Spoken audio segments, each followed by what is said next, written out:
ये तस्वीरें हैं साउथ कोरिया की। साउथ कोरिया के पार्लियामेंट के सामने फौज पहुंच गई। वहां पर मार्शल लॉ लागू हुआ, पर ऐसा क्या हुआ कि 6 घंटे के अंदर ही उस मार्शल लॉ को हटाया गया। और क्यों ये आर्मी वहां पहुंची और कैसे लोगों ने इसका विरोध किया। वहां की अपोजिशन पार्टी ने खड़े होकर इन सोल्जरों से लड़ते हुए एंट्री मारी, पार्लियामेंट में एंटर करके एक रेजोल्यूशन पास कराया और उस रेजोल्यूशन के बाद साउथ कोरिया का मार्शल लॉ हटा। क्या है ये पूरी कहानी और क्यों लोगों ने और इवन पार्लियामेंटेरियंस ने खुल के वहां की मिलिट्री का विरोध किया, इस मार्शल लॉ का विरोध किया। क्या मायने हैं इसके, और एक ऐसी डेमोक्रेसी जिसको लोग सेलिब्रेट करते हैं कि इंडिया से इंडेक्स में हमेशा साउथ कोरिया को ज्यादा नंबर मिलते हैं डेमोक्रेसी के मामले में, पर इंडिया में कभी ऐसे सीन्स देखे नहीं गए। क्या है साउथ कोरिया का ऐसा इतिहास जहां हमेशा से ऐसे इश्यूज होते आए हैं। अपना दूसरा टर्म सर्व कर रहे प्रेसिडेंट को मिलिट्री बुलानी पड़ी, और इवेंचुअली जब रेजोल्यूशन पास हुआ, मार्शल लॉ हटने वाला था पार्लियामेंट के अंदर ही, तब वहां से जब आर्मी बाहर निकली पार्लियामेंट से, तो लोगों ने भी तालियां मारी कि भाई चलो कम से कम यहां से आर्मी बाहर निकली। इस पूरे घमासान में साउथ कोरिया की पार्लियामेंट, साउथ कोरिया के प्रेसिडेंट और इसका क्या इंपैक्ट हो सकता है पूरी जियो पॉलिटिक्स पर, समझेंगे इस वीडियो में। क्या है ये पूरी कहानी, क्यों ये मिलिट्री फिर यहां से निकली, कैसे ये डिक्लेयर हुआ और क्यों 6 घंटे से लेकर 7 घंटे के अंदर ये मार्शल लॉ खत्म हुआ। आइए जानते हैं इस वीडियो में। Welcome to only IAS. सबसे पहले ये जानिए कि साउथ कोरिया के राष्ट्रपति है कौन। तो ये है वो राष्ट्रपति जिनका नाम है यॉन सक योल। यॉन सक योल ने अपना दूसरा टर्म वो अभी साउथ कोरिया के पार्लियामेंट में सर्व कर रहे हैं। साउथ कोरिया एक डेमोक्रेसी है और इनकी पार्टी काफी पॉपुलर हुआ करती थी एक टाइम में। अपने दूसरे टर्म में लगातार इनकी पॉपुलैरिटी घटने लगी और इनको लगा कि क्यों ना एक इमरजेंसी लागू की जाए और साउथ कोरिया पे मार्शल लॉ लगाया जाए। इन्होंने बहाना बनाया कि भाई नॉर्थ कोरिया हम पे हिंसा करने वाली है, हमारे देश पे खतरा है, इसलिए हम ये मार्शल लॉ लगाने वाले हैं। असल में इनकी पार्लियामेंट को कहते हैं नेशनल असेंबली, और इसी बिल्डिंग में वो लॉ पास हुआ था जिसको कहते हैं मार्शल लॉ, जिसके तहत यहां पर वो एक इमरजेंसी लागू करने वाले थे। तो साउथ कोरिया के राष्ट्रपति यून सक यूल ने जो सोचा था वैसा हुआ नहीं, क्योंकि यहां की बाकी पॉलिटिकल पार्टीज ने, अपोजिशन ने इनको ये काम करने ही नहीं दिया। यहां तक कि मिलिट्री भी पहुंची, फिर भी वो कामयाब नहीं हो सके। असल में इसकी कहानी शुरू होती है थोड़ी पीछे से। साउथ कोरिया में मार्शल लॉ डिक्लेयर करना कोई पहली बार नहीं हुआ है। साउथ कोरिया में मार्शल लॉ का प्रोविजन उनके कॉन्स्टिट्यूशन में भी है, और इसकी वजह यह थी कि इन्होंने ऐसा कहा कि नॉर्थ कोरिया से हिंसा बढ़ रही है, नॉर्थ कोरिया से लोग इन्फ्लुएंस हो रहे हैं, देश में अराजकता बढ़ रही है, इसलिए यहां पर एक मार्शल लॉ लगा देना चाहिए। लेकिन रियलिटी यह है कि पिछले काफी समय से जो प्रेसिडेंट यून्स हैं, इनकी अप्रूवल रेटिंग गिरती जा रही है। कहा यह जा रहा था कि रिसेंट टाइम में तो 25% से भी नीचे आ चुके थे, 20% के आसपास इनकी अप्रूवल रेटिंग थी, यानी ये बिल्कुल पॉपुलैरिटी अपनी खो चुके थे। और इनकी पॉलिटिकल पॉपुलैरिटी खोने की वजह से ये कोई भी लॉ वहां की पार्लियामेंट में, जिसे नेशनल असेंबली कहते हैं, वहां से पास नहीं करा पा रहे थे। इनके ऊपर कई सारे आरोप लगे थे, खास तौर पे इनकी और इनकी बीवी के ऊपर करप्शन के बहुत से चार्जेस लगे। उनका एक हैंड पर्स जो $1 मिलियन के आसपास का माना जा रहा था, उसके ऊपर इन्वेस्टिगेशन हुई कि इनकी बीवी और ये मिल के करप्शन में इन्वॉल्व है। इतना ही नहीं, बात यह भी चल रही थी कि लगातार ये पावर पॉलिटिक्स करके अपनी पावर को वहां कंसोलिडेट करना चाहते हैं, और जो भी अपोजिशन की पार्टीज हैं उनको साइडलाइन करके अपनी पावर को हमेशा के लिए स्टैम्प करना चाहते हैं साउथ कोरिया के ऊपर। कहा यह जाता है कि इनकी डिक्टेटोरियल टेंडेंसी थी और इनकी शायद मंशा ये थी कि अब मार्शल लॉ लगेगा, उसके बाद मेरा शासन आएगा और शायद मैं जितना मन चाहे उतना दिन यहां पे रूल कर पाऊंगा।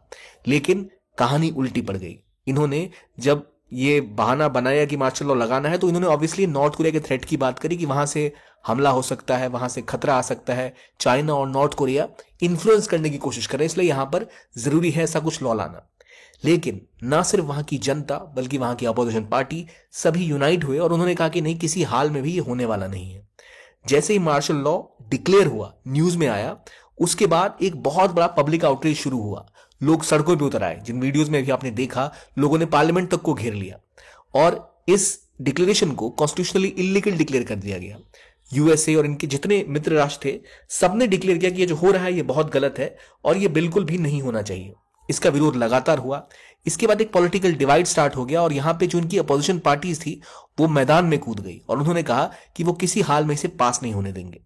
इनके खिलाफ जो इनका मार्शल लॉ था ये पास ही नहीं हो पाया। अपोजिशन पार्टीज ने एक रेजोल्यूशन पास करा के इसको नल एंड वॉइड कर दिया और इनके खिलाफ अब इंपीचमेंट, महाभियोग लगने की शुरुआत हो चुकी है। और इसी की वजह से जब ये अनाउंस हुआ था तो ऐसा लगा था कि दुनिया भर के स्टॉक मार्केट्स क्रैश कर जाएंगे और शायद अब वर्ल्ड में एक नई दिक्कत स्टार्ट हो जाएगी। अगर वहां पर मार्शल लॉ लगता तो कोई भरोसा नहीं था कि नॉर्थ कोरिया इनके ऊपर अटैक नहीं करता या चाइना इनके ऊपर कुछ और प्रेशर टैक्टिक्स शुरू नहीं करता। लेकिन ये सब होता इससे पहले ही इनका ये रेजोल्यूशन पास करा के अपोजिशन पार्टीज ने इन्हें हरा दिया। जब कहानी यहां तक पहुंची तो इसका मतलब ये भी है कि जो आर्मी यहां मैदान में उतरी थी पार्लियामेंट को घेरने के लिए, वो इसलिए आई थी कि अपोजिशन के पार्टी के मेंबर्स एंटर ही ना कर पाए। पर फिर भी अपोजिशन के लीडर पार्लियामेंट में एंटर कर गए, कोई कूद के गया, कोई किसी तरह गया, और लोगों का सपोर्ट उन्हें मिला और वहां पर उन्होंने रेजोल्यूशन पास करा के इस मार्शल लॉ को अप्लाई ही नहीं होने दिया। और इसकी कहानी अभी की नहीं है, थोड़ी पहले से चली आ रही है। कुछ समय पहले एक बहुत बड़ी मेडिकल स्ट्राइक हुई थी नॉर्थ कोरिया में, जिसकी वजह से वहां के सारे हॉस्पिटल्स के डॉक्टर्स वगैरह सब विरोध में आ गए थे। कंसिस्टेंटली स्टूडेंट ग्रुप्स ने भी इनका विरोध किया था, इनके ऊपर बड़े बड़े करप्शन चार्जेस लगे थे और साउथ कोरिया में इनकी पॉपुलैरिटी लगातार गिरती ही जा रही थी। तो इनका ये पास कराना, ये उन्हें उम्मीद थी कि उसके बाद ये अपोजिशन को बिल्कुल खत्म कर देंगे और वो इमरजेंसी वहां लागू हो जाएगी, लेकिन ऐसा हो नहीं पाया। असल में अगर आप साउथ कोरिया के इतिहास को देखेंगे तो इनके जितने भी पुराने एक्स प्रेसिडेंट होते हैं या तो वो मारे जाते हैं या उन पे करप्शन के चार्जेस लगते हैं, वो जेल में अपनी जीवन को काटते हैं। इससे पहले भी जो प्रेसिडेंट थे उनको जेल में जाना पड़ा, उनसे पहले भी एक पार्लियामेंट प्रेसिडेंट थे उनको भी जेल में जाना पड़ा, उनसे पहले थे उन्होंने एक सुसाइड कर लिया। तो इतिहास अगर साउथ कोरिया का देखें, जहां पे इकोनॉमी बहुत तेजी से डेवलप हुई, ग्रोथ हुई, पर साउथ कोरिया के साथ एक समस्या है। साउथ कोरिया में जो बड़े बड़े कॉन्ग्लोमरेट्स हैं, जो बड़े बड़े कॉर्पोरेट हाउसेज हैं, उनका प्रेशर लगातार वहां के प्रेसिडेंट और वहां की गवर्निंग पार्टीज के ऊपर होता है। इसी वजह से वहां करप्शन और उनकी इन्वॉल्वमेंट उन पॉलिटिकल पार्टीज के साथ बढ़ जाती है, जिसकी वजह से आमतौर पे हमेशा देखा गया है कि साउथ कोरिया की पॉलिटिक्स में बहुत ज्यादा लॉबिंग होती है।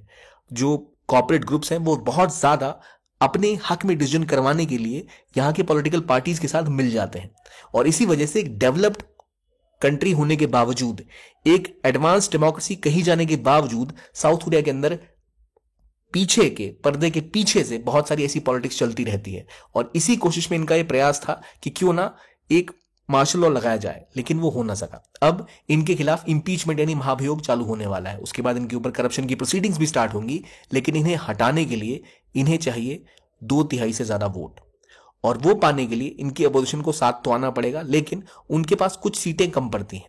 अगर इनको हटाना है तो 200 वोट्स चाहिए इंपीच करने के लिए, लेकिन अभी सारी की सारी जो अपोजिशन पार्टीज हैं उन सबको मिला दिया जाए तो 192 वोट्स ही इनके पास होते हैं। पर कहा यह जा रहा है कि इनकी खुद की पार्टी जो है पीपल पावर पार्टी, इसके भी कई सारे लीडर्स ऐसे हैं जो इस मार्शल लॉ का विरोध कर रहे थे और वो भी अब अपोजिशन पार्टी के साथ खड़े दिखाई दे रहे हैं। यानी ये सब मिलके अब इसको रोकने की प्रयास जरूर करेंगे, ये सब मिलके प्रेसिडेंट को इंपीच करने की कोशिश जरूर करेंगे और ये इंपीचमेंट पास होने के बाद ये लगभग तय है कि इनको जेल जाना ही पड़ेगा। असल में ये मार्शल लॉ का डिक्लेरेशन और इसके बाद इसका वापस होना दिखाता है कि वहां की जनता जागरूक है।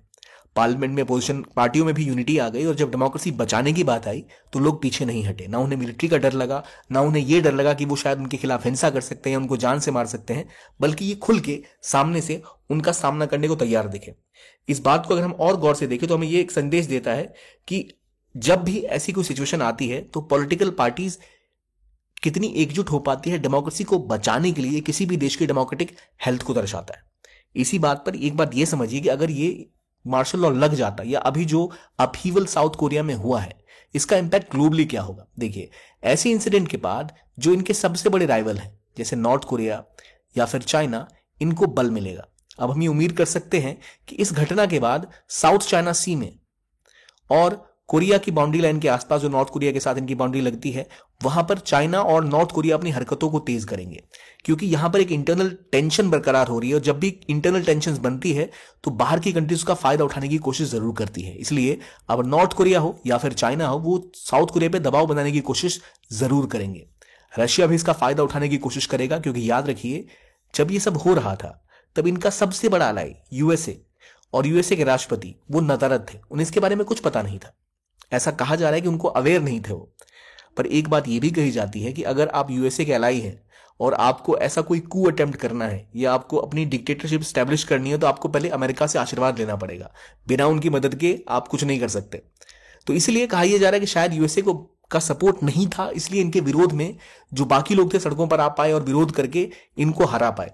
पर अब जो हो रहा है वो ये दिखाता है कि डेमोक्रेसी थोड़ी सी उसमें स्लाइड देखी गई है। इतनी एडवांस कंट्री में जब ऐसी हरकत होती है, ऐसी चीजें घटती हैं, तो जो ऑटोक्रेटिक रिजीम्स हैं या जो डिक्टेटर्स वाली पार्टी हैं, चाहे हम चाइना की बात करें या फिर रशिया की बात करें, उनको स्वतः ही ऐसा लगता है कि भाई चलो इनसे बेटर तो हम ही हैं, तो वो इसका फायदा उठाने की कोशिश जरूर करेंगे। अब इसके बाद स्टॉक मार्केट हो, इकोनॉमिक इंडेक्सेस हो, उन पर प्रभाव जरूर पड़ेगा इस इंसिडेंट का।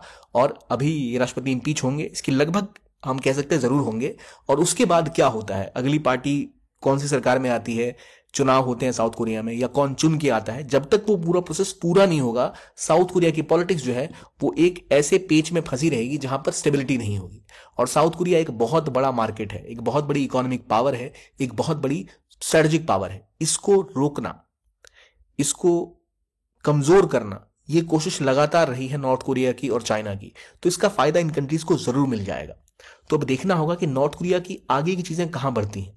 लेकिन अभी हमें यह समझना चाहिए कि पहली बात, ये राष्ट्रपति कौन थे? ये थे यून सक येओल, जो इनका दूसरा टर्म था। ये इनकी पार्लियामेंट का नाम है नेशनल असेंबली, और ये पहली बार नहीं हुआ, इनका इतिहास भी ऐसा रहा है। तो हमें दिख रहा है कि ग्लोबली जितने भी स्ट्रांग लीडर्स हैं वो अपने आप को पुश करने के लिए अक्सर ऐसे एग्जाम्पल्स या ऐसे बहाने ढूंढते हैं जिससे वो दिखा सके कि उनका देश खतरे में है और उस खतरे से उनको बचाने के लिए मार्शल लॉ इमरजेंसी लगाने की जरूरत है।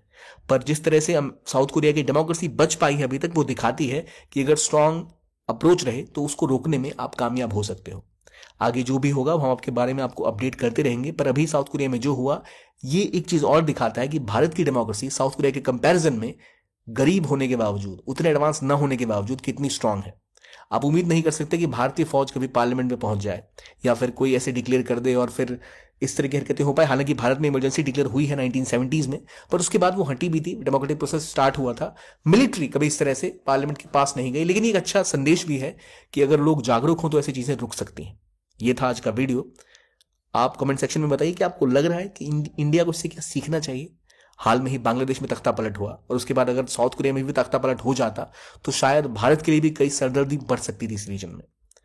इस वीडियो के लिए इतना ही। देखने के लिए धन्यवाद। Keep on watching only IAS।